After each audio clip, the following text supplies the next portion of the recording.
नमस्कार यहाँहरु सबैजनालाई। आज चाहिँ हामी दोलखा जिल्लामा अवस्थित कालिन्चोक मन्दिरको बारेमा सानो भिडियो बनाउन गइरहेको छौं। कृपया स्किप नगरी भिडियो हेरेर साथ दिनु होला। अब भिडियो सुरु गरौँ है त।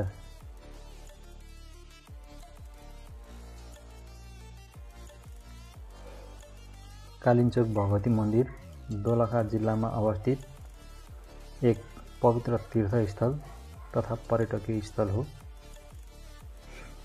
यहाँ विभिन्न किसिमका आन्तरिक तथा बाह्य पर्यटकहरू आउने गर्दछन्। यहाँ विशेष हिउँपर्ने सिजनमा चाहिँ भव्य रूपमा मान्छेहरू आउने गर्दछन्। यस मन्दिर समुद्री सतहबाट 3842 मिटरको हाइटमा रहेको पाइन्छ।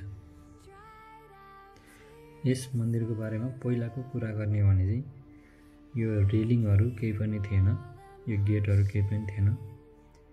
र अहिले चाहिँ यो रेलिङहरू सम्पूर्ण रेलिङहरूको काम पनि समाप्त भइसकेको छ र चेन गेट लगायतको यो बारहरू पनि कम्प्लिट रूपमा पुरा भइसकेको छ।